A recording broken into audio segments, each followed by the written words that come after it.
تو کسی بھی غیر مسلم کی کوئی نیکی اللہ تعالیٰ فرما رہا ہے میں قبول نہیں کروں. وہ فی الآخرۃ من، دنیا میں صلہ دے گا. نمتعہم قلیلا، دنیا میں ہم ان کو صلہ دیں گے. اس لیے کہا وہو فی الآخرۃ من الخاسرین، آخرت میں ہم ان کو ناکام کر دیں گے، وہ خسارے میں. دنیا میں اپنی نیکی کا کچھ صلہ وہ پائیں گے. قل تمتعوا، خود اللہ بھی کہہ رہا ہے نفع اٹھا لو میں دے رہا ہوں. لیکن موت کے بعد اولئک الذین، یہ وہ لوگ ہیں جنہوں نے دنیا میں اپنے آپ کو سمجھا کہ ہم تو بہت اچھے کر رہے تھے. حبطت اعمالہم، لیکن ان کے اعمال ضائع ہو گئے اور اللہ تعالیٰ نے ان کی کوئی قیمت نہ لگائی. یہ ایک قانون ہو. دوسرا قانون، جو دین پہ چلنے والے ہیں ان کے ساتھ کیا ہوگا؟ اگر وہ پورے دین پر چل رہے ہیں تو پھر قرآن خوشخبری دیتا ہے انتم الاعلون، تم سب سے بلند رہو گے، تم سب سے عزت والے ہوگے. ان کنتم مؤمنین، اگر یہ دین پر چلنے والے ہوں گے پورے تو پھر کیا ہوگا؟ لفتحنا علیہم برکات من السماء والارض، زمین آسمان کی برکتوں کے دروازے تمہارے لیے اللہ تعالیٰ کھول دے گا. صرف دنیا میں اللہ کیا کرے گا اس کو میں آپ کو بتا رہا ہوں جو اللہ نے قرآن میں وعدے کیے ہیں. اگر تم پر کوئی دشمن چڑھ آتا ہے تو وَكَانَ حَقًّا عَلَيْنَا نَصْرُ الْمُؤْمِنِينَ، پھر میرے ذمے ہے میں تمہاری مدد کروں. اور اگر اللہ تمہاری مدد کرے تو پھر کیا ہوگا؟ پھر وَلَن تُغْنِيَ عَنْكُمْ فِئْتُكُمْ شَيْئًا وَلَوْ كَثُرَتْ وَأَنَّ اللَّهَ مَعَ الْمُؤْمِنِينَ، پھر ساری دنیا تم پہ چڑھائی کر دے اور اللہ تمہارے ساتھ ہو تو پھر تمہارا کوئی کچھ نہیں بگاڑ سکتا. اللہ کے محبوب کا فرمان ہے، مسلم شریف کی روایت ہے، صحیح ساری کتابوں میں ہے، لن یغلب 12,000 من قلت، 12,000 اگر مسلمانوں کی تعداد ہو پوری دنیا میں، صرف 12,000 اور باقی ساری دنیا کا باطل ایک طرف ہو، تو انہیں اس وجہ سے شکست نہ ہوگی کہ یہ تھوڑے تھے، اس وجہ سے شکست نہیں ہوگی. اگر 12,000 کو شکست ہوئی ہے 12 لاکھ کے مقابلے میں یا 12 کروڑ کے مقابلے میں، تو شکست کی وجہ اللہ تعالیٰ کا نبی فرما رہا ہے کمی نہیں ہے، شکست کی وجہ ان کا اللہ سے تعلق کا ٹوٹنا یا ان کے اندر گناہوں کا پایا جانا، ورنہ 12,000 مسلمان ساری دنیا کے لیے کافی ہیں. لن یغلب 12,000 من قلت، 12,000 پر کوئی غالب نہیں آ سکتا. وَأَنَّ اللَّهَ، ویسے تو ایک مسلمان ہو تو اس پہ کوئی غالب نہیں آ سکتا جب اللہ ساتھ ہو. نبی ایک ہی تو ہوتا ہے، اکیلا نبی ہوتا ہے اور سارا کفر اس کے سامنے ہوتا ہے. اور ہود علیہ السلام تو ایسی قوم کے سامنے آئے تھے جن کے قد اس پلر کو دگنا کرو تو تب جا کے ان کا قد بنتا تھا. اتنے قد آور قوم تھی کہ 30 40 ہاتھ، یعنی کوئی 60 فٹ ان کا قد بنتا تھا. اور ان کے مقابلے میں اللہ نے لشکر کی وجہ ایک بھیجا، صرف ہود. وَإِلَىٰ عَادٍ أَخَاهُمْ هُودًا، ہم نے عاد کی طرف ہود کو بھیجا تو سارے مل گئے لیکن ہود علیہ السلام کو ہاتھ نہیں لگا سکتے، ایک ہی کافی ہوتا ہے. لیکن یہ اسباب کی دنیا ہے، اسباب کی دنیا ہے، تو یہاں بطور سبب یہ معجزات کا جہان نہیں، نبیوں کا معاملہ اور ہوتا ہے اور امت کا معاملہ اور ہوتا ہے. نبیوں کے ساتھ اللہ تعالیٰ کا نظام خصوصی چلتا ہے اور عام انسانوں کے ساتھ اللہ تعالیٰ کا نظام عمومی چلتا ہے. ہمیں مکڑی کے جالے سے اللہ نہیں چھپائے گا. کافر پہنچ گئے اور سامنے کھڑے ہوئے ہیں، اور وہ جب آپ ہجرت کی رات نکلے 27 صفر نبوت کے 14ویں سال رات کو نکلے اور جا کر غار ثور میں چھپے، تو کھوجی پاؤں کو دیکھتے دیکھتے غار پر پہنچ گیا لوگوں کو لے کر کہ یہاں پاؤں کا نشان ہے. لیکن اس کے پہنچنے سے پہلے اللہ نے ایک بیل اٹھائی، اس بیل میں مکڑیوں کو بھیجا، مکڑیوں نے جالا تن دیا اور ایک کبوتری نے انڈے دے دیے. جتنی دیر میں یہ لوگ پہنچے اتنی دیر میں یہ کام ہو چکا تھا. اب آگے کھوجی کہنے لگا پاؤں کا نشان یہاں تک، تو ابی بن خلف کہنے لگا یہ جالا تو محمد کی پیدائش سے بھی پہلے کا ہے، تو ہمیں کہاں لے کر آ گیا. اور دوسرا پھر آپ سامنے ہیں، یہ نہیں کہ کوئی چھپے میں غار ثور کو ٹیڑھا مڑا، سیدھا ایسے چوڑا سا دہانہ ہے اور اس کے سامنے بیٹھا ہوا آدمی نظر آتا ہے. یہ اللہ کا خصوصی نظام ہے، یہ عام انسانوں کے ساتھ نہیں چلتا. اس لیے اللہ کے نبی نے سبب کی دنیا کے لیے فرمایا کہ 12,000 اگر مسلمان ہوں تو انہیں کمی کی وجہ سے شکست نہیں ہو سکتی۔ اسکندریہ بڑا مضبوط شہر تھا مصر کا، اس کو فتح ہونے میں دیر ہو گئی اور مسلمانوں کا لشکر تھا 4,000 کا۔ تو حضرت عمر بن عاص رضی اللہ تعالیٰ عنہ نے عمر رضی اللہ تعالیٰ عنہ کو خط لکھا کہ یہاں بہت بڑا لشکر ہے اور میں 4,000 کے ساتھ ان کا مقابلہ نہیں کر سکتا، اب میری مدد کے لیے فوج روانہ کرو۔ تو عمر رضی اللہ تعالیٰ عنہ نے 4,000 اور بھیج دیے، 4,000، اور ان 4,000 کے ساتھ 4 آدمی ہیں، ایک زبیر بن عوام اور ایک مقداد بن اسود، یہ مہاجرین میں سے، اور عبادہ بن صامت اور مسلمہ بن مخلد، یہ انصار میں سے، 2 مدینے کے 2 مکہ کے، ان 4 کو ان کے ساتھ، تو یہ 4,000 جمع 4۔ تو عمر رضی اللہ تعالیٰ عنہ نے عمرو بن عاص رضی اللہ تعالیٰ عنہ کو خط لکھا کہ میں تیرے مدد کے لیے 4,000 آدمی بھیج رہا ہوں، ان کے ساتھ 4 آدمی اور ہیں، ان میں ہر آدمی 1,000 کے برابر ہے، 1,000 کے برابر ہے، لہذا میں 4,000 نہیں، میں 8,000 تیری مدد کے لیے بھیج رہا ہوں، اور تم پہلے سے 4,000 ہو تو تم 12,000 ہو گئے، تو 12,000 کو کمی کی وجہ سے کوئی شکست نہیں دے سکتا۔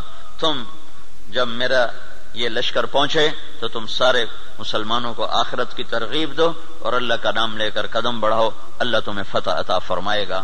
دنیا جن کی فراست کا لوہا مانتی ہے کافر بھی، اور وہ اتنے بڑے شہر پہ حملہ ہو رہا ہے، اور وہ کیا تدبیر اختیار کر رہے ہیں کہ 4,000 جمع 4 آدمی بھیج کر مطمئن بیٹھے، حالانکہ وہ 40,000 بھیج سکتے تھے۔ عمر رضی اللہ عنہ اس وقت اس سطح پر تھے کہ 40,000 بھیج سکتے تھے، 4,000 جمع 4۔ چند صحابہ ایسے ہیں جن کو 1,000 کے برابر مانا جاتا تھا کہ جہاں وہ ایک کھڑا ہے وہ 1,000 کے برابر ہے، قعقاع بن عمر تمیمی اور مقداد بن اسود اور رافع بن عمیرہ اور طلحہ بن خویلد اور عمرو بن معدی کرب اور براء بن مالک، یہ وہ لوگ ہیں جہاں ایک کھڑا ہوتا تھا تو کہا جاتا تھا 1,000 کھڑا ہوا ہے۔ تو یہ 4,000 جمع 4 وہاں پہنچے اور 8,000 کے ساتھ، او بھائی رہنے دو، کس نے کہا چھوڑ۔ تو عمرو بن عاص رضی اللہ تعالی عنہ نے لشکر کی کمان عبادہ بن صامت کے حوالے فرما دے۔ عبادہ بن صامت کیسے شاہ سوار تھے؟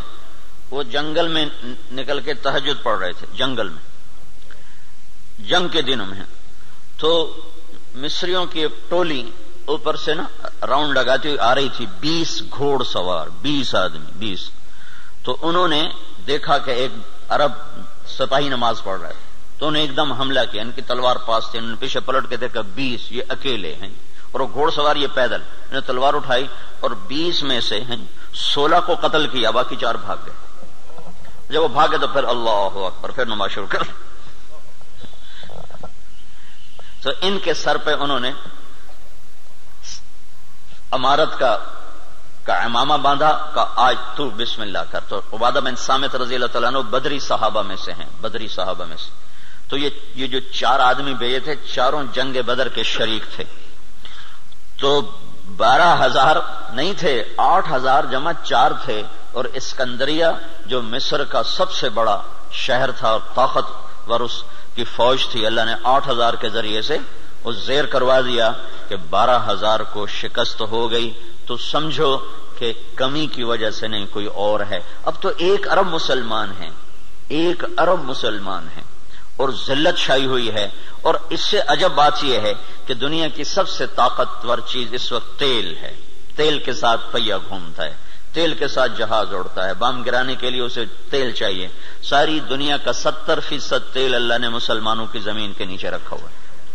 دنیا میں جتنا تیل ڈھونڈا جا چکا ہے اس کا 70% اللہ تعالیٰ نے عربوں کو دے دیا ہے، مسلمانوں کو دے دیا ہے۔ ٹوٹل 30% ساری دنیا میں اور 70% مسلمانوں کی زمین میں، اور پھر ذلت۔ تو میں یہ بتا رہا تھا کہ اگر ہم پورے مسلمان ہیں تو پھر اللہ کا قانون کیا ہے؟ انتم الاعلون ان کنتم مؤمنین، تم سے اونچا کوئی جا نہیں سکتا۔ وَلِلَّهِ الْعِزَّةُ وَلِرَسُولِهِ وَلِلْمُؤْمِنِينَ، عزت صرف تمہیں ملے گی، کافر کو ذلت ملے گی۔ لفتحنا علیہم برکات من السماء والارض، زمین آسمان کی برکتوں کے میں دروازے کھول دوں گا، اور تمہاری زمین کا ذرہ ذرہ وہ برکت بنے گا، آسمان کا قطرہ قطرہ وہ برکت بنے گا۔ تم پہ دشمن چڑھے گا تو کان حقا علینا نصر المؤمنین، میرے ذمے ہے میں تمہاری مدد کروں، میں خود آؤں گا۔ ان تستفتحوا فقد جاءکم الفتح وان تنتهوا فهو خیر لکم وان تعودوا نعود۔ اللہ اکبر، یہ جنگ بدر کی آیات ہیں۔ اللہ تعالیٰ کہہ رہا ہے پتہ چل گیا نا تمہیں کہ اللہ کس کے ساتھ ہے، اور تم کہا کرتے تھے حق کو واضح کر، آج حق واضح ہوا کہ تم ذلیل ہوئے اور بے ہتھیار بے سر و سامان وہ کامیاب ہوئے۔ اب جاؤ اور بس کر دو تو تمہارے لیے اچھی بات ہے، اگر تم لوٹو گے تو میں لوٹوں گا۔ ان تعودوا نعود، اگر تم آؤ گے تو میں آؤں گا۔ تو اللہ کے ساتھ کون لڑے؟ جب ہرمزان، تستر ایک جگہ تھی ایران کی کا ایک صوبہ تھا تستر، وہ 1 سال کے بعد فتح ہوا تھا۔ اس پر اتنی لمبی جنگ چلی کہ 1 سال، ایک قلعہ 1 سال لے گیا تھا۔ تو اس کے سردار ہرمزان پکڑا گیا، زندہ پکڑا گیا۔ تو عمر رضی اللہ عنہ نے فرمایا کہ اسے مدینے بھیجو۔ جب وہ مدینے پہنچا تو عمر رضی اللہ عنہ نے پوچھا بھائی کیا حال ہے؟ کہنے لگا کیا پوچھتے ہو؟ جب ہمارا تمہارا مقابلہ تھا تو ہم تمہیں اپنے جوتے کی نوک پہ نہیں لکھتے تھے، جب تم نے اللہ کو ہمارے سامنے کھڑا کر دیا تو اب اللہ سے کون لڑے؟ یہ ایک مجوسی ایرانی سردار کی بات تھی، جب اللہ کو سامنے کھڑا کر دیا تو اب اللہ سے کون لڑے؟ پھر وہ ایمان لایا، کلمہ پڑھا، حضرت عمر کے بڑے اچھے ساتھیوں میں وہ شمار ہوتے رہے رحمت اللہ علیہ۔ تو اگر پورا دین ہے تو پھر اللہ یہ قانون بتا رہا ہے، اگر ادھورا دین ہے پھر کیا ہوگا؟ پھر وہی ہوگا جو ہو رہا ہے، لیکن میں قرآن سے بھی بتاؤں گا کہ کیا ہوگا۔ ہوگا تو وہی جو ہم دیکھ رہے ہیں، لیکن اللہ کا قرآن بھی اس کی طرف نشاندہی کرتا ہے، بتلاتا ہے کہ اگر تم ادھورے چلو گے، پورے نہیں چلو گے۔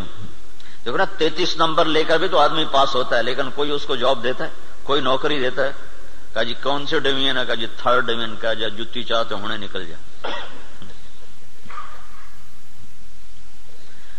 فرسٹ ڈویژن والے کو لوگ دیکھتے ہیں کہ ہاں بھائی کتنے نمبر لیے تھے آپ نے، کتنا ایکسپیرینس ہے آپ کا، تو ہم 33 نمبر والے مسلمان ہیں، تو اللہ سے ہم مانگتے ہیں 100 نمبر والا معاملہ۔ تو اب اللہ تعالیٰ کا قرآن بتاتا ہے، کیا کہتا ہے؟ وَلَنُذِيقَنَّهُمْ مِنَ الْعَذَابِ الْأَدْنَى دُونَ الْعَذَابِ الْأَكْبَرِ لَعَلَّهُمْ يَرْجِعُونَ۔ جب تم ادھورے چلو گے نا، کبھی نماز پڑھی کبھی چھوڑ دی، کبھی روزہ رکھا کبھی چھوڑ دیا، کبھی حلال کھایا کبھی حرام کھایا، کبھی جھوٹ بولا کبھی سچ بولا، کبھی سود پہ چلے کبھی حلال پہ چلے، جب تم یہ سارا گڑبڑ کر دو گے تو پھر میں کیا کروں گا؟ وَلَنُذِيقَنَّهُمْ مِنَ الْعَذَابِ الْأَدْنَى، میں تمہیں چھوٹے چھوٹے عذاب دوں گا، دون العذاب الاکبر، بڑا عذاب نہیں دوں گا۔ بڑا عذاب کیا ہے؟ قرآن کی دوسری آیت فَيُعَذِّبُهُ اللَّهُ الْعَذَابَ الْأَكْبَرَ يَصْلَى النَّارَ الْكُبْرَى، جہنم کی آگ، دوزخ کی آگ، یہ بڑا عذاب ہے اور یہ خوفناک عذاب ہے۔ اس سے توبہ توبہ۔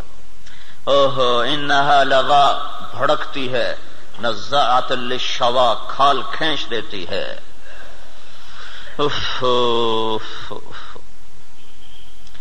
اللہ تعالیٰ کہہ رہا ہے میں چاہوں گا کہ تمہیں دوزخ میں نہ ڈالوں، یہیں صاف کروں، پھر بھی گناہ رہ گئے تو پھر جہنم میں جائے گا، پھر بھی اگر رہ گئے تو جہنم میں جائے گا۔ جب کوئی آدمی فرض نماز چھوڑ دیتا ہے اور پھر وہ توبہ نہیں کرتا، چھوڑے ہی جاتا ہے تو اس کے نام کا ایک دروازہ جہنم میں کھول دیا جاتا ہے، اسے اس دروازے میں سے گزرنا پڑے گا چاہے ایمان پہ خاتمہ ہو۔ اللہ تعالیٰ کے نبی جب معراج پر گئے تو ایک جگہ دیکھا لوگ الٹے لٹکے ہوئے نا، تو ان کو نیچے سے آگ جلا رہی، ان کے پاؤں بندھے ہوئے رسے سے اور ان کو نیچے سے آگ جلا رہی۔ تو آپ نے پوچھا یہ کون لوگ ہیں؟ کہا جو روزہ نہیں رکھتے تھے۔ تو روزہ نہ رکھنا یہ تو مسلمان کے لیے، کافر سے تو روزہ مطلوب نہیں۔ ایک جگہ آپ نے دیکھا ایک آدمی لیٹا ہوا ہے تو ایک فرشتے کا ہاتھ میں پتھر ہے بہت بڑا، اس کے سر کے اوپر مارتا ہے، اس کا سر کیما ہو جاتا ہے، پتھر دور جا گرتا ہے، وہ پتھر اٹھانے جاتا ہے، واپس آنے تک اس کا سر ٹھیک ہو جاتا ہے، وہ پھر اس کے سر پہ پتھر مار، وہ پھر قیمہ ہو جاتا ہے۔ تو آپ نے پوچھا یہ کون ہے؟ کہ یہ وہ جو عشاء کی نماز پڑھے بغیر سو جاتا تھا۔ جو عشاء پڑھے بغیر، اور لاکھوں کروڑوں مسلمان ایک نماز بھی نہیں پڑھتے، عشاء کی کیا بات ہے، ایک بھی نہیں پڑھتے. تو بڑا عذاب آگے کا ہے، بہت خوفناک ہے، بہت خوفناک ہے. آگے آپ گئے تو آپ نے دیکھا ایک آدمی کا پیٹ ہے جیسے گنبد ہوتا ہے، گنبد کی طرح بڑا پیٹ ہے، اس پیٹ کے اندر سانپ گھسے ہوئے ہیں اندر، اور اس کو اندر سے ڈس رہے ہیں، اس کی چیخ و پکار ہے. تو آپ نے کہا یہ کون ہے؟ کہا یہ سود کھانے والے. تو بڑا عذاب آگے ہے، زلزلہ، دشمن کی چڑھائی، دشمن کے ہاتھوں قتل، دریاؤں کا سوکھ جانا، بجلی کا ختم ہو جانا، محبتوں کا اٹھ جانا، برکتوں کا اٹھ جانا، آپس کی لڑائیاں، قتل و غارت، بد امنی، مہنگائی. یہ ہے وَلَنُذِيقَنَّهُم مِّنَ الْعَذَابِ الْأَدْنَىٰ، چھوٹے چھوٹے عذاب دوں گا، دون العذاب الاکبر، بڑا نہیں دوں گا. لعلہم یرجعون، شاید تم مسجدیں بھر دو اور تم توبہ کر لو اور تم اللہ کے سامنے جھک جاؤ اور تم اللہ کو منا لو اور اللہ کے نبی کے طریقوں پر آ جاؤ. تو ما یفعل اللہ بعذابکم ان شکرتم وآمنتم وکان اللہ شاکرا علیما. اللہ تعالیٰ فرماتا ہے تمہیں سزا دے کے مجھے کیا خوشی ہوتی، تمہیں سزا دے کے مجھے کیا خوشی ہوتی. تم انسان بنو، جو کہتا ہوں کرو، جس سے روکتا ہوں چھوڑو، تو میں تمہیں عذاب دے کے مجھے کوئی خوشی نہیں ہے، لیکن تم میرے من کے چلو، میرے بن کے. آپ 5000 تنخواہ دے کر اگلے کی کھال اتار دیتے، ذرا سا گڑبڑ کر دے تو اس کی ماں بیٹی نہیں چھوڑتے. اور اللہ تعالیٰ سر سے لے کر پاؤں تک وجود دیتا ہے. ایک سیل ساری دنیا مل کے نہیں بنا سکتی. ایک سیل میں جو جہان کام کر رہا ہے، ساری دنیا عاجز ہے اس ایک سیل کا. صرف ایک سیل کا جہان سمجھنے سے دنیا کا انسان عاجز ہے. اور کئی خرب سیلز جمع ہوتے ہیں تب اللہ ایک انسان بناتا ہے. ہر سیل میں ایک کائنات ہے جس کا نظام اللہ تعالیٰ چلاتا ہے. تو اس کے بعد اس کا اتنا حق نہیں ہے کہ میری مان کے چل، میری مان. اطیع اللہ واطیع الرسول، اللہ کی مانو اور اللہ کے رسول کی مانو، اپنی مرضی پہ نہ چل. اور پھر اس میں اللہ تعالیٰ ایک ہمارے ساتھ سودا کرتا ہے کہ عبدی انت ترید وانا ارید ولا يكون الا ما ارید فان سلمت لي فيما ارید كفيتك فيما تريد وان لم تسلم لي فيما ارید اتعبتك فيما تريد ولا يكون الا ما ارید. اے میرے بندے، ایک تیرا ارادہ ہے، ایک تیرے رب کا ارادہ ہے. جو تو چاہتا ہے وہ اللہ کے ارادے کے بغیر نہیں ہو سکتا، جو اللہ چاہتا ہے وہ تمہارے بغیر کر دیتا ہے. تو ایک کام کرو، یہ اس چند روزہ زندگی میں جو میں کہوں کرتے جاؤ کرتے جاؤ کرتے جاؤ کرتے جاؤ.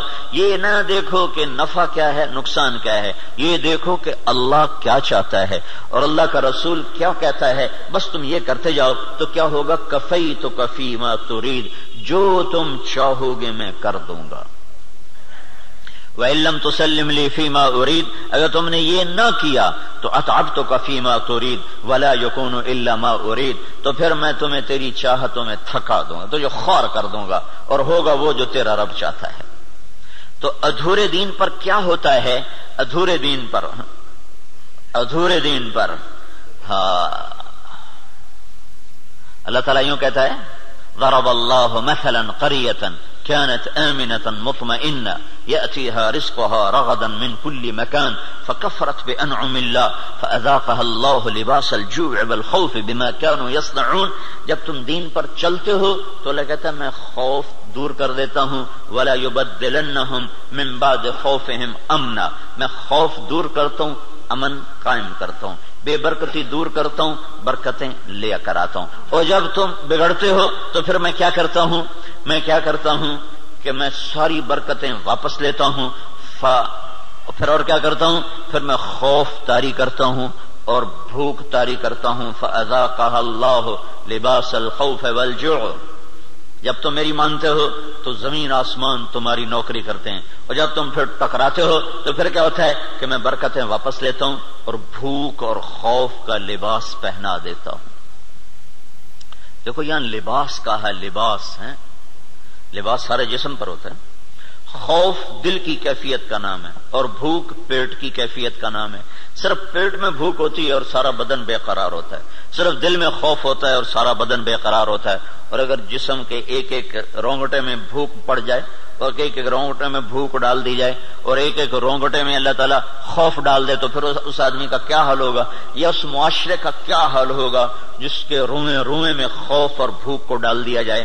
تو یہ اللہ تعالیٰ چھوٹے عذاب کی نشاندہی کر رہا ہے اپنی کتاب میں، اپنے قرآن میں، کہ جب تم نافرمانیاں کرتے ہو تو ظہر الفساد فی البر والبحر، زمین و آسمان میں، بر خشکی اور تری میں، کبھی سمندروں میں موجیں اٹھتی ہیں، کبھی زمین کی برکتیں گم ہو جاتی ہیں، کبھی زمین کپ کپاتی ہے، کبھی پہاڑ لرز جاتے ہیں، کبھی آسمان بے موسم بارشوں پہ اتر آتا ہے، کبھی ہوائیں پاگل ہو جاتی ہیں، کبھی محبتیں مٹ جاتی ہیں۔ یہ کیوں ہوتا ہے؟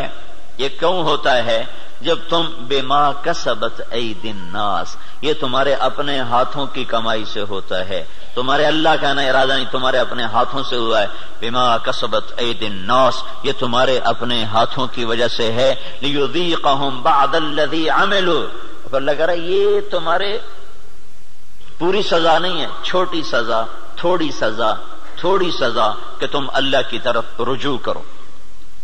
تو بھائیو، مکمل دین ہے تو اللہ کا قانون اور ہے، ادھورا دین ہے اللہ تعالیٰ کا قانون اور ہے۔ زمین آسمان اللہ کے ہیں، قانون بھی اللہ کا چلتا ہے، زمین آسمان اللہ کی بادشاہی ہے، حکم بھی میرے اللہ کا چلتا ہے، یہاں کوئی پر نہیں مار سکتا، دم نہیں مار سکتا۔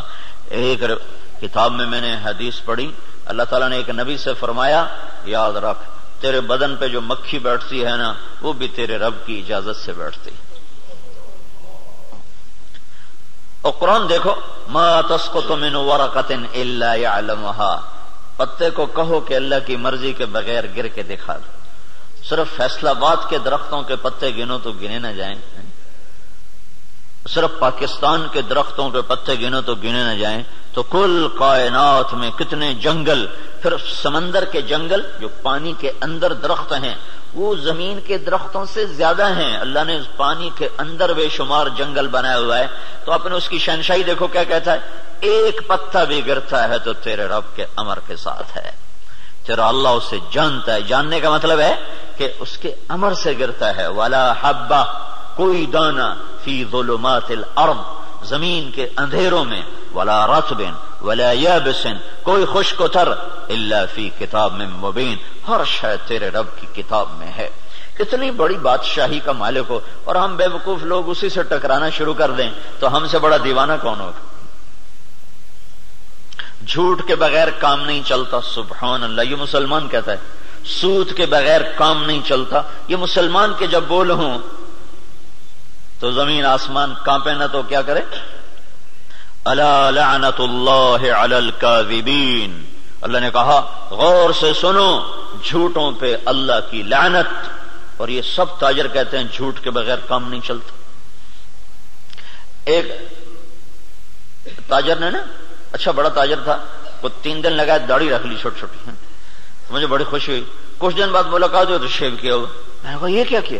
کہنے لگا جو سارا دن جھوٹ بولنا پڑتا تو میں نے شیو کرا دیا۔ میں نے کہا اللہ کے بندے، کوئی داڑھی کی وجہ سے جھوٹ حرام ہے؟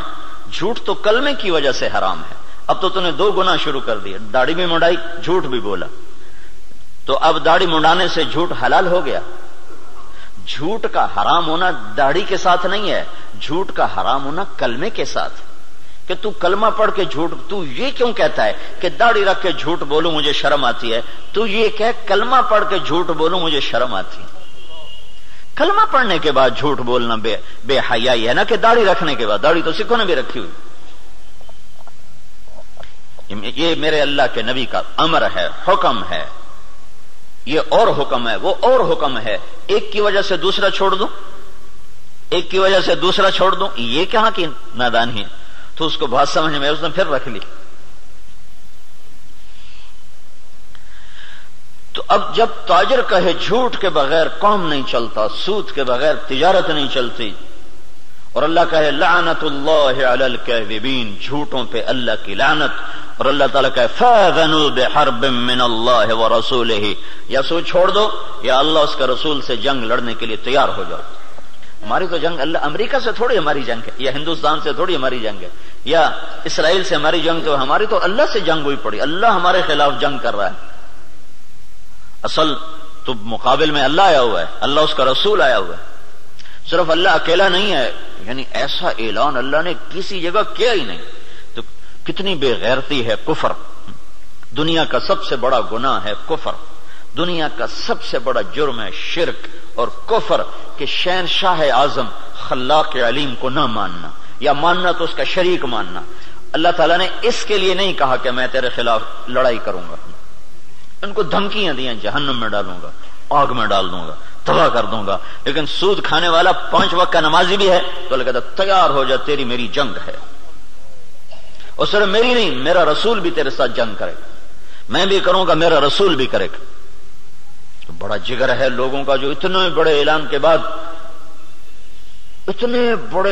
کے بعد کہیں جی سود کے بغیر تو پھر کام نہیں چلتا۔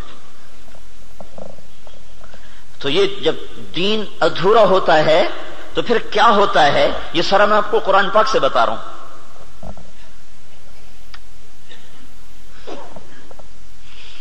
ہائے ہائے میرے بھائیو، اگر اللہ کے رسول کی ہمیں پشت پناہی نہ ہوتی تو اللہ کی قسم ہم بندر خنزیر بن چکے ہوتے۔ دعا دو اس مدینے والے کو جو اتنا رویا ہے۔ کوئی نبی اتنا نہیں رویا کہ اللہ کو جبریل بھیجنا پڑے کہ بس کر اتنا نہ رو، کوئی نبی اتنا نہیں رویا ہے۔ اور تمہارا نبی اتنا رویا ہے کہ ایک دفعہ نہیں سینکڑوں دفعہ جبریل آیا ہے، یا رسول اللہ کہہ رہا ہے اتنا نہ رو۔ اور اس کو چھوڑو، قرآن کی گواہی سنو، قرآن کی جو قیامت تک پڑھا جائے گا، قیامت تک پڑھا جائے گا، اور ہر گھر میں ہے۔ حدیث پاک تو انہی کے گھر میں ہوگی جس کو تھوڑا حدیث کا علم ہے، لیکن قرآن تو ہر پڑھے لکھے ان پڑھ کے گھر میں ہوتا ہے۔ تو میرا اللہ قرآن میں اپنے نبی سے کہتا ہے فَلَا تَذْهَبْ نَفْسُكَ عَلَيْهِمْ حَسَرَاتٍ، میرا نبی یہ انسانوں کے لیے اتنا نہ رو کہ روتے روتے تو خود ختم ہو جائے۔ یہ اگر ان کے آنسو نہ ہوتے اور ان کی دعائیں نہ ہوتی اور ان کا رونا دھونا نہ ہوتا تو اللہ ہم پر بھی ایسے ہی رندہ چلاتا جیسے پہلی قوموں پہ رندہ چلا کہ بندر بنا دو، خنزیر بنا دو، پتھروں سے دبا دو، پانیوں سے بہا دو، ہواؤں سے اڑا دو، کر دیتا۔ اللہ کی ہم سے کیا رشتہ داری، کیا تعلق؟ ان اللہ لغنی عن العالمین، اللہ کا میں سب سے بے نیاز، سب سے غنی، سب سے پہلا رسول نوح علیہ الصلوۃ والسلام، اور 5 بڑے رسولوں میں ایک نوح علیہ السلام، ابراہیم علیہ السلام، موسیٰ علیہ السلام، عیسیٰ علیہ السلام، محمد صلی اللہ علیہ وسلم۔ 5 بڑے رسولوں میں 1,24,000 نبی اور رسول، 313 رسول، پھر 313 میں 5 سب سے اعلی نمبر، ان میں سب سے بڑے محمد الرسول اللہ صلی اللہ تعالی علیہ وسلم ہیں۔ تو اللہ تعالیٰ نوح علیہ السلام سے اللہ نے کہہ دیا انی اعظک ان تکون من الجاہلین۔ اللہ اکبر، اللہ اکبر۔ نوح دوبارہ سفارش کی تو نبوت جا سکتی ہے، اللہ اکبر، حالانکہ اللہ نے لینی نہیں تھی، لیکن اللہ نے اپنی بے نیازی دکھائی ہے کہ میں نے تمہیں کہا تھا کافر کے لیے دعا نہ کرنا، کافر کے لیے دعا نہ کرنا، اور یہ کافر ہے، انہ لیس من اہلک انہ عمل غیر صالح فلا تسألنی ما لیس لک بہ علم انی اعظک ان تکون من الجاہلین۔ اس لیے تو نوح علیہ السلام قیامت کے دن کہیں کہ میں نہیں آج سفارش کر سکتا، میں نے اپنے بچے کے لیے دعا مانگی تھی، اور نوح علیہ السلام کو پتہ نہیں تھا کہ یہ کافر ہے، اگر پتہ ہوتا تو کبھی نہ مانگتے، اس لیے انہوں نے کہا لا تکن من الکافرین، اگر پتہ ہوتا تو کہتے لا تکن من الکافرین، انہیں پتہ نہیں تھا وہ منافق تھا، کہا لا تکن مع الکافرین، مع اور من، مع کا مطلب تھا کہ تو مسلمان ہے تو کافروں کے ساتھ کیوں جا رہا ہے، ان کو معلوم نہیں تو اس نے اپنا کفر چھپائے رکھا، اگر معلوم ہوتا تو پھر کہتے لا تکن من الکافرین، کافروں میں سے مت ہو۔ تو نے کہا نوح دوبارہ بات نہیں کرنی ہے، دوبارہ نہیں بات کرنی ہے۔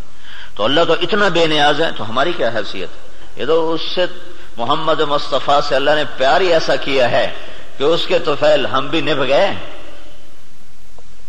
اور ہماری بھی لاٹری نکل آئی کہ اللہ نے ہمیں حضرت محمد صلی اللہ تعالی علیہ وسلم کا امتی بنا دیا، اور ان کی دعائیں بیچ میں حائل ہو گئیں، یا رب امتی امتی، یا رب امتی امتی، کہ آخر ایک رات آپ رو رہے ہیں اور کہہ رہے ہیں یا اللہ، ابراہیم علیہ السلام نے کہا تھا فَإِنَّهُ مِنِّي وَمَنْ عَصَانِي فَإِنَّكَ غَفُورٌ رَحِيمٌ، یا اللہ جو یہ آپ نے بات دہرائی قرآن کی آیت، پھر کہا یا اللہ عیسیٰ علیہ السلام نے تجھ سے کہا تھا ان تعذبهم فانهم عبادك وان تغفر لهم فانك انت العزیز الحکیم. اے میرے رب تو انہیں معاف کر دے، تو مہربان ہے، تو انہیں پکڑ لے تو رب ہے، عذاب دینا تجھے حق ہے، معاف کرنا بھی تیری رحمت ہے، تیری مرضی ہے. دونوں نبیوں نے کہا تیری مرضی. یا اللہ یا اللہ، نہ میں ابراہیم کی کہتا ہوں نہ میں عیسیٰ کی کہتا ہوں، میں تو اپنی کہتا ہوں. یا رب امتی امتی، یا رب امتی امتی، یا رب امتی. تیار کردہ مواعظ اسلامیہ کیسٹ سینٹر بیرون تبلیغی مرکز ابدالی روڈ ملتان 24 گھنٹے رابطے کے لیے 0301 74 60 371 پر رابطہ کریں. ابراہیم کی کہتا ہوں نہ میں عیسیٰ کی کہتا ہوں، میں تو اپنی کہتا ہوں. یا رب امتی امتی، یا رب امتی امتی، یا رب امتی امتی. یا اللہ میری امت کو معاف کر دے، یا اللہ میری امت کو معاف کر دے، یا اللہ نہیں کرنا پھر بھی کر دے. اور اتنا روئے کہ پھر جبریل کو آنا پڑا. یا رسول اللہ، اللہ تعالیٰ پوچھ رہے ہیں آپ کیوں رو رہے ہیں؟ کہا جبریل مجھے میری امت رلا رہی. تو پھر اللہ تعالیٰ نے پیغام بھیجا سنردیک فی امتک، میں تجھے تیری امت کے بارے میں خوش کر دوں گا. یہ دعائیں بیچ میں حائل ہیں، ورنہ اللہ کو کیا پرواہ ہے. ما خلقکم ولا بعثکم الا کنفس واحدہ، تم سب کو مار دوں ایسا جیسے میں نے ایک کو مارا، تم سب کو اٹھا دوں ایسا جیسے میں نے ایک کو اٹھایا. کیا حیثیت ہے پتنگے پروانے میں اور ہم میں؟ کیا فرق ہے اس شہنشاہ عظیم کے دربار میں؟ سارا آسمان سجدوں سے بھرا پڑا ہے، کیا پرواہ ہے؟ اور اس سے وہ بڑا نہیں ہوا، عرش بنانے سے بڑا نہیں، وہ پہلے ہی بڑا ہے. فرشتوں کے اور میرے سجدوں سے مسجود نہیں ہے، وہ پہلے ہی مسجود ہے. میرے اور فرشتوں کی بندگی سے معبود نہیں ہے، وہ بغیر کسی عابد کے معبود ہے، بغیر کسی ساجد کے مسجود ہے، بغیر کسی مخلوق کے خالق ہے، بغیر کسی مجبور کے جابر ہے، بغیر کسی مقہور کے قاہر ہے، بغیر کسی مملوک کے مالک ہے، بغیر کسی منصور کے ناصر ہے، بغیر کسی مرحوم کے راحم ہے. کون اس کو ثنا کو پہنچے، کون اس کی تعریف کو پہنچے؟ جب خود اس نے کہانی مکا دی کہ سمندر سیاہی بناؤ اور درختوں کو قلم بناؤ، اور پھر سارے درختوں کے قلم پکڑ کے سمندروں کے کنارے بیٹھو، اور ساری دنیا کے انسان جنات ملائکہ فرشتے مقربین زمین پر اتارو، سارے نبی رسول پیغمبر ساتھ بٹھاؤ اور میری تعریف لکھو. سمندر کی وسعت کو سوچو.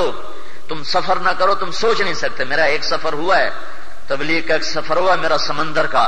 میں نے سمندر کی ہیبت کو دیکھا ہے اور اس کے جلال کو دیکھا ہے، اور میرا اللہ کہہ رہا ہے اس سارے کو سیاہی بناؤ اور پھر سارے جنگل قلم بناؤ، پھر بیٹھو میری تعریف لکھو. ایک دن آئے گا لنفد البحر، سمندر خشک ہوں گے، قبل ان تنفد کلمات ربی، تیرے رب کی تعریف ختم نہیں ہو سکتی ہے.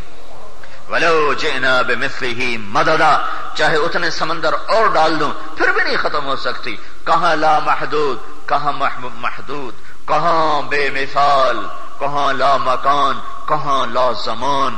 کون اس کی نہ آنکھ دیکھے، نہ تخیل پہنچے، نہ تصور میں سمائے، کون اس کی تعریف کر سکتا ہے؟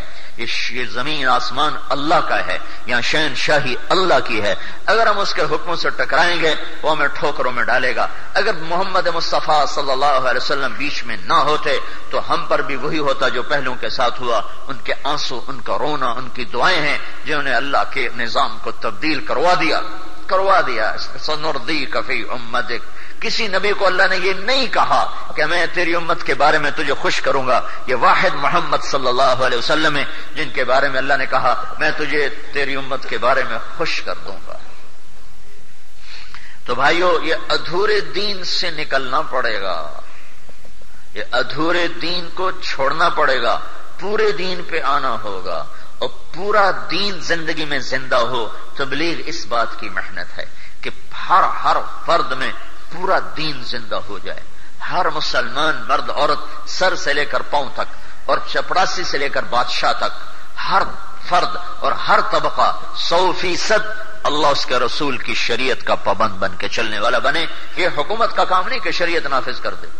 حکومت زیادہ زیادہ حدود نافذ کر دے گی، ہاں بھائی چور کا ہاتھ کاٹو، زانی کو اس کا سنسار کرو، نماز پہ دکانیں بند کروا دو، اتنا ہی کر سکتی، اس سے زیادہ کیا کرے گی؟ سعودی حکومت نے کیا ہے نا، وہ دکانوں کے شٹر گرا کے اندر بیٹھے ہوتے.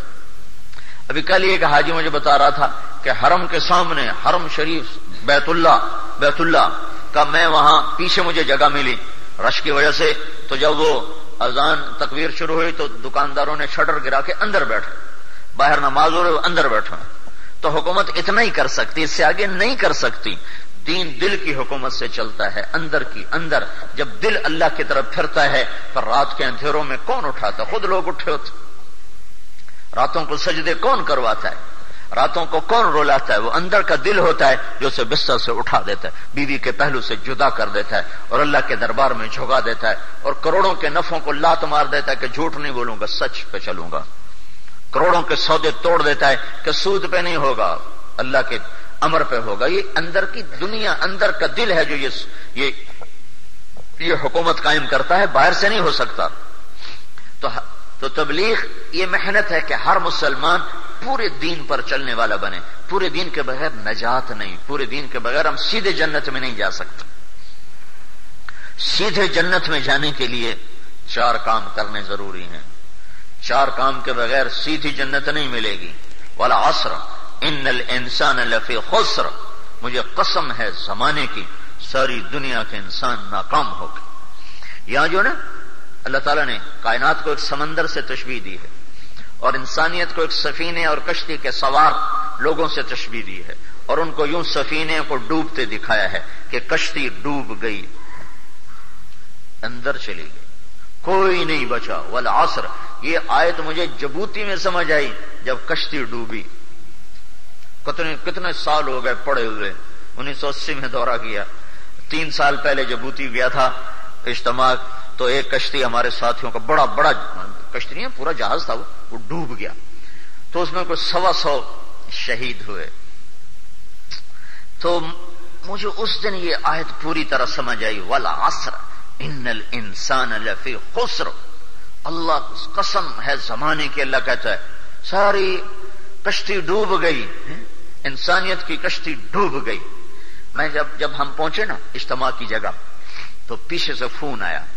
تو شیخ سالم امیر تھے، انہوں نے کہا کہ وہ ہماری آنکھوں کے سامنے وہ کشتی تھی، ہم آگے تھے وہ پیچھے تھے. تو وہ اس میں وزن زیادہ ڈال دیا تھا، وہ تجارتی تھی کشتی، ہماری کشتیوں نے اسپیشل کی تھی ہمیں آگے لے جانے کے لیے. تو میرے ذہن میں سارا اس کا خاکہ تھا. ہمارے ساتھ ہم یوں نکلے، وہ پیچھے کھڑے ہیں، ہم سے آدھا گھنٹہ بعد وہ روانہ ہوئے، اور 1 کلومیٹر بعد جا کر وہ ڈوب جاتے ہیں. تو شیخ سالم نے کہا کشتی غرقت السفینۃ، کشتی ڈوب گئی. تو بن سوچے میں نے کہا کوئی بچا؟ ادم کوئی بچا؟ ابھی پتہ کوئی نہیں، ابھی پتہ کوئی نہیں. تو اس دن مجھے یہ آیت سمجھ میں آئی.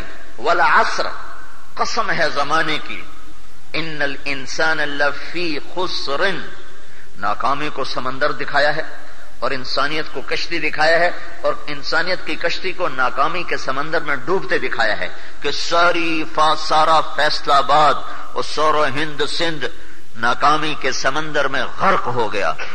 اس خبر کے ساتھ فوراً بن سوچے اضطراری طور پر انسان خود سوال کرتا کوئی بچا؟ جیسے میں نے کہا تھا کوئی بچا بھی صحیح. تو اللہ تعالیٰ نے کہا ہاں بچ گئے، کچھ بچ گئے. جو 4 کام کرنے والے تھے وہ بچ گئے، باقی سارے چلے گئے. 4 کام والے بچے ہیں، باقی سب گئے. کون؟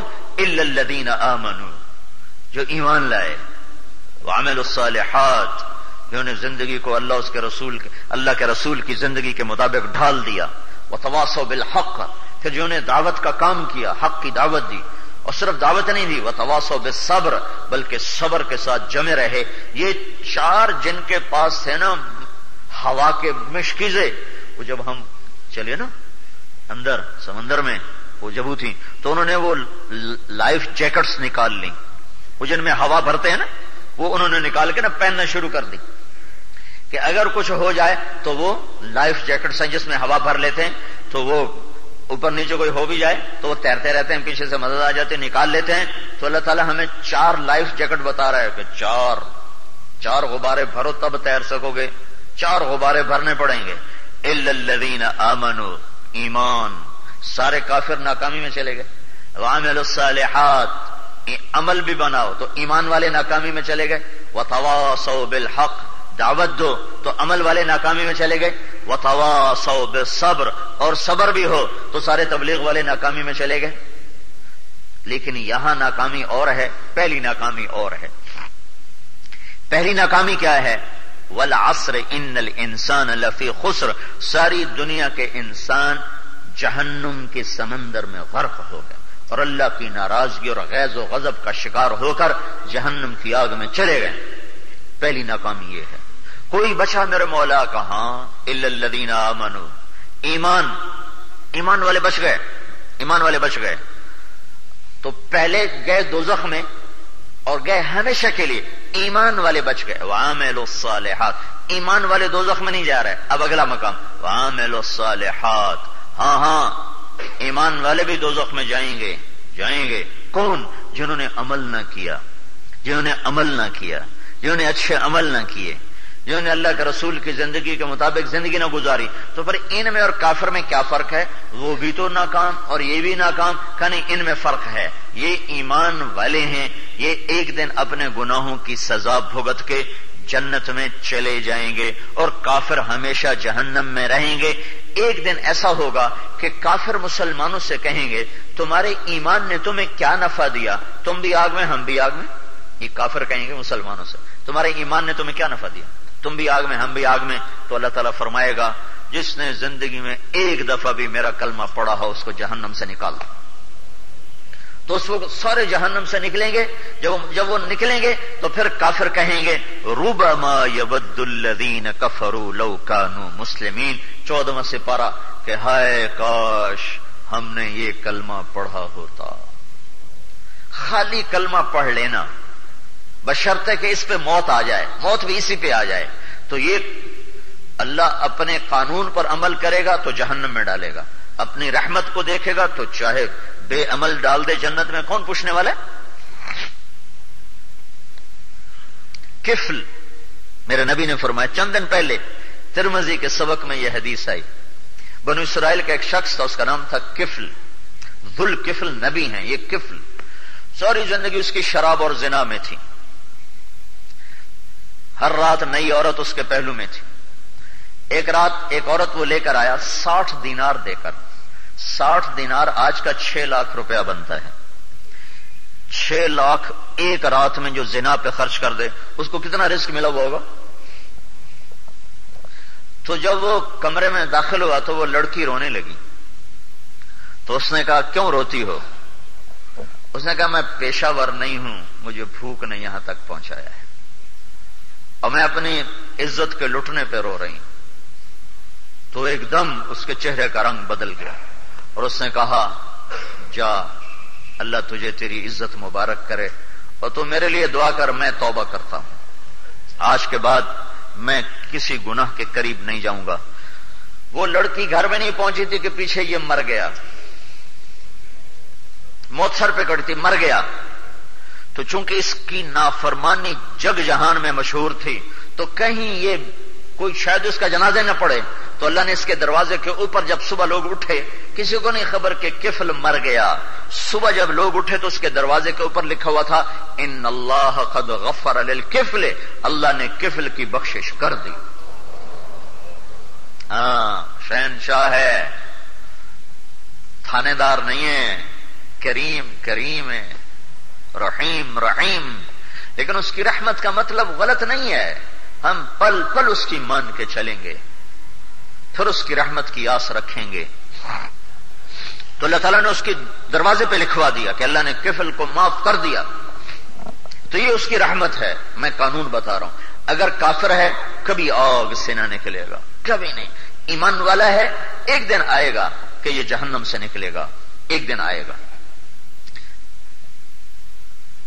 اب کتنے سال یہ اللہ جانتا ہے، کتنے ہزار سال یہ اللہ جانتا ہے، یہ اللہ کا علم ہے، اسی کے پاس ہے۔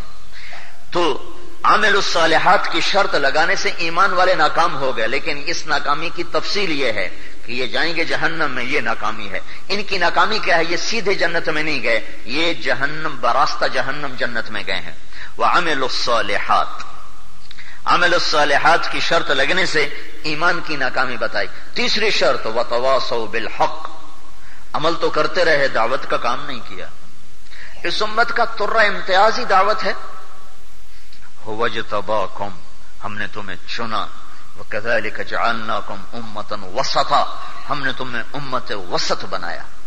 وسط کا ترجمہ ساری تفسیروں میں ہے اعتدال والی، درمیان والی امت وسط، اعتدال والی امت۔ جبوتی، میں اس کا ایک ترجمہ اور کرتا تھا، مجھے ایک ترجمہ اس کا اور سمجھ میں آیا تبلیغ کی وجہ سے نا، تبلیغ کی مناسبت سے، وَكَذَلِكَ جَعَلْنَاكُمْ أُمَّةً وَسَطًا۔ وسط کا ایک مطلب ہوتا ہے وسط، درمیان، اور ایک مطلب ہوتا ہے واسطہ۔ واسطہ، وسط ایک ہی لفظ ہے، مطلب دو ہیں۔ ساری تفسیروں میں اس کا مطلب ہے ہم نے تمہیں امت وسط بنایا، تو تم اعتدال والے ہو، تم میں غلو نہیں ہے کہ ہمارے دین میں رہبانیت نہیں ہے اور ہمارے دین میں سخت احکام نہیں ہے، بہت سہولتیں اللہ نے رکھی ہیں، تو ہم یہ امت ہیں۔ میں اس کا ترجمہ کرتا ہوں کہ ہم نے تمہیں بنایا امت واسطہ۔ عربی کے لحاظ سے یہ مطلب ٹھیک ہے، اس پر کوئی اشکال نہیں ہو سکتا، اعتراض نہیں ہو سکتا۔ ہم نے تمہیں بنایا ہے امت واسطہ، وَكَذَلِكَ جَعَلْنَاكُمْ أُمَّةً وَسَطًا، اے میرے محبوب کی امت، میں نے تمہیں امت واسطہ بنایا۔ واسطہ کیا مطلب؟ پہلے جیسے اللہ اور بندوں کے درمیان نبی واسطہ بنتا تھا نا، ورنہ بندے کیا جانے اللہ کون ہے۔ پھر آخر میں میرا نبی واسطہ بنا پوری انسانیت اور اللہ کے درمیان۔ اب اس کے بعد تم واسطہ ہو لوگوں کو اللہ تک پہنچانے کے لیے، تم بیچ میں ہو محمد مصطفیٰ اور انسانیت اور امت اور اللہ، یہ ایک چین بنتی ہے۔ تو محمد مصطفیٰ میرے اور تمہارے درمیان واسطہ ہیں، اور تم آگے انسانیت کے لیے تم واسطہ ہو۔ یہ میں نے اس کا ترجمہ کیا۔ تو ایک عرب عالم بیٹھے تھے، بڑے شاعر بھی، بڑے عالم میرے پاس آ گئے، کہنے یہ تو بڑی جرت کا کام ہے، تم قرآن میں یہ مطلب بیان کرتے ہو۔ میں نے کہا یہ بتاؤ عربی معنی کے لحاظ سے غلط ہے؟ کہ نہیں، عربی معنی کے لحاظ سے تو غلط نہیں ہے، لیکن کسی نے کہا ہو تو پھر دل ٹھکے، یہ قرآن ہے، یہ کوئی لغت کی کتاب تو نہیں ہے۔ میں نے کہا اچھا انشاءاللہ میں دیکھوں گا۔ پھر میں پاکستان آیا تو جو پرانی تفسیر ہے نا، سب سے پرانی تفسیر قدیم، وہ ہے تفسیر طبری، جو سب سے پہلی تفسیر لکھی گئی وہ طبری ہے۔ تو اور تفسیروں میں تو یہ مطلب تھا نہیں، میں نے اس کو ڈھونڈنا شروع کیا، اس میں مجھے نہیں ملا نا، تو میرا دل اللہ کے فضل سے جب وہ بحث ختم ہو رہی تھی تو وہاں مجھے اس کا مطلب وہ ملا جو میں بیان کر رہا تھا، وَكَذَلِكَ جَعَلْنَاكُمْ أُمَّةً وَسَطًا، کہ ہم نے تمہیں واسطہ بنایا ہے۔ میں نے اسی وقت فون اٹھایا، میں نے کہا شیخ فوزی وجد، دیکھو میں نے دیکھ لیا ہے تفسیر طبری میں صفحہ فلاں پر یہ لکھا ہے۔ کہنے کا ہنی لک، آپ کو مبارک ہو۔ تو اللہ نے اس امت کو امت واسطہ بنایا۔ واسطہ، ہم واسطہ ہیں۔ جیسے تمہارے یہ دلال نہیں ہوتے، تمہارے سودے نہیں کرواتے، تو ہم بھی اللہ اس کے رسول کی جنت کا سودا کرواتے ہیں۔ آؤ بھائی جنت کا سودا کر لو، تو اس کا صلہ اللہ تمہیں دے گا۔ دلالوں کی دکان تو کوئی نہیں ہوتی نا، خود ادھر سے ادھر سے یہی کام کرتے ہیں نا، کوئی ان کی دکان نہیں، کوئی ان کا دفتر نہیں ہے۔ تو ہم بھی اسی طرح چلتے پھرنے والی امت ہیں کہ ہم لوگوں سے کہتے ہیں کہ بھائی سودا بڑا زبردست ہے، الا ان سلعۃ اللہ الغالیہ، اس سے قیمتی سودا ہو تو ہمیں دکھا دو، کوئی کائنات میں اس سے اعلیٰ سودا کوئی بیچنے والا ہو تو ہمیں دکھاؤ۔ اور پارٹی ایسی ہے جو کبھی پھرتی نہیں، تم تو پھر تو گرتو نا سارے، جتھے نفع وے کہ اتھائی پیر تے لگ گیا، او باجی کی کریے جی، گزارا نہیں ہوتا ہے، اتھائی پیر تے لگ گیا۔ اور اللہ کہتا نا میں پھروں نا میرا رسول پھرے، اور سودا کرو، جنت کا سودا کرو۔ تو ہم تو وہ لوگ ہیں امت وسط، لہذا اللہ نے ہمیں کہا وتواصوا بالحق، یہ کام پہلی امتوں کے ذمہ نہیں تھا، ہمارے ذمہ ہے۔ امر بالمعروف نہی عن المنکر، یہ ہر امت میں تھا۔ دعوت الی اللہ، کہ غیروں کو بھی کہو کلمہ پڑھو، یہ کسی امت کے ذمہ نہیں تھا، چونکہ ہر قوم قبیلے میں نبی ہوتا تھا۔ تو ضروری نہیں کہ فیصلہ آباد میں رہنے والے لاہور والوں کی مانے، فیصلہ آباد میں نبی الگ ہے، لاہور میں نبی الگ ہے، تو کیا ضرورت ہے ان کو وہاں جانے کی۔ جالینوس مصر میں تھا، عیسیٰ علیہ السلام فلسطین میں تھے، تو جالینوس حکیم نام سنا، جوارش جالینوس جس نے بنائی تھی، تو اس سے کسی نے کہا فلسطین میں ایک طبیب آیا ہے جو مردے زندہ کرتا ہے، انہوں نے کہا وہ طبیب نہیں ہو سکتا، وہ نبی ہوگا، نبی ہوگا۔ لیکن جالینوس پہ عیسیٰ علیہ السلام پہ ایمان لانا فرض نہیں تھا، اگر اس کے پاس توحید ہے تو وہ جنتی ہے، چونکہ عیسیٰ علیہ السلام بنو اسرائیل کے نبی تھے۔ ہمارا نبی جب آیا تو کہا تبارک الذی نزل الفرقان علی عبدہ لیکون للعالمین نذیرا، کہہ دو کہ میں سارے عالم کا اکیلا رسول ہوں، اب اور کوئی نہیں آئے گا۔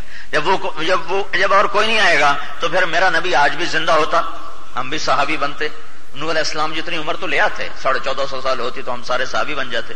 تو اللہ تعالیٰ نے صرف 63 سال 4 دن میں واپس، اور یہ 63 سال 4 دن یہ چاند کے لحاظ سے، انگریزی لحاظ سے آپ کی عمر 61 سال 50 دن بنتی ہے۔ 61 سال 1 مہینہ 20 دن ٹوٹل۔ اتنی تھوڑی عمر، اتنا بڑا زمانہ، اتنی بڑی انسانیت۔ تو کذالک جعلناکم امۃ وسطا، تم ہو اب، تم صرف اپنی بندگی کرنے نہیں آئے ہو، تمہیں پیغام حق کو لے کر اوروں کے پاس بھی جانا ہے۔ اگر تم یہ کام نہیں کرو گے تو تم بھی ناکام ہو۔ وتواصوا بالحق، عامل الصالحات والے ناکام۔ اب یہ ناکامی کیا ہے؟ یہ ناکامی جہنم نہیں، یہ ناکامی ہے جنت کے درجات کی کمی، کہ تم وہ جنت نہیں لے سکتے جو یہ پائیں گے۔ جو دعوت اللہ والے، جو تبلیغ کا کام کرنے والے، جو اپنے جان مال کو لے کر لوگوں کے دروازوں پہ دستک دینے والے جس جنت کو پائیں گے تم وہ جنت نہیں پا سکتے۔ تو یہ ناکامی اب درجات کی کمی کی ناکامی ہے۔ جیسے کسی کو ڈویژن لوز کر جائے تو کتنا اسے افسوس، ہائے ہائے 1 نمبر سے رہ گیا، میری ڈویژن لوز ہو گئی۔ اور پھر چوتھی شرط آ گئی، وتواصوا بالصبر، تو تبلیغ والے بھی ناکامی میں چلے گئے۔ وتواصوا بالصبر، تبلیغ والے بھی ناکام۔ اب یہ ناکامی کیا ہے؟ ہر جگہ ناکامی کا مفہوم الگ الگ ہے۔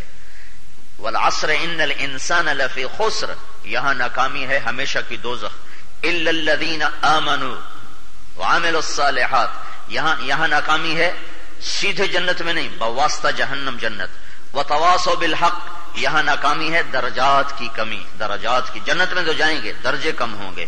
وتواصوا بالصبر، یہاں ناکامی کا مفہوم کیا ہے؟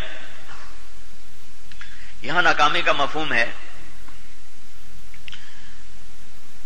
20-30 ٹیمیں مقابلے میں آتی ہیں اور وہ میچ کھیلتی ہیں، کرکٹ ہے، فٹ بال ہے، ہاکی ہے، پھر کھیلتے آخر میں 2 ٹیمیں بچ جاتی ہیں، 2، وہ دونوں ہم پلہ ہوتی ہیں، دونوں 19-20 کا فرق ہوتا ہے۔